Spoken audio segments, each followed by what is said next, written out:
Now, the FISA court, as Bill mentioned, is very, very friendly to the administration. Out of the last 18,800 applications that have been made to it, only 5 have been rejected. So that immediately, really astonishing, immediately brings up the question of motive here. You know, why did the administration choose to go around a process that provides for retroactive warrants, that provides for, that contemplates the wartime situation, and where the court has been incredibly friendly to the administration?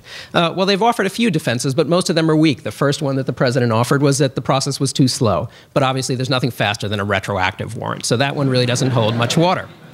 The second one is that basically that they feel that Congress had already authorized this when it gave the president approval to use military force in Afghanistan.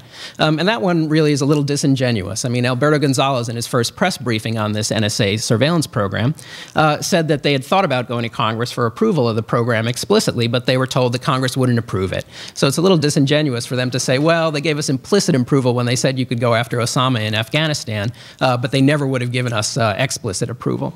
Doesn't really hold water either.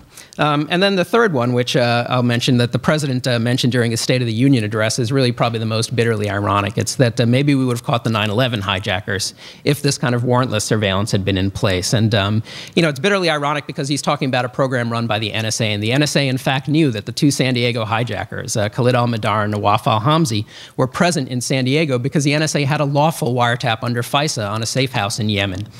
So they knew they were here, but the reason they didn't communicate it fully to the FBI or CIA was because they didn't appreciate the significance of these 2 individuals. The FBI and CIA had information that they in turn hadn't shared with the NSA to show them, you know, that these guys were significant. So really, you know, you've got a failure of the intelligence sharing rather than the fact that the wiretapping statutes might have been too strict.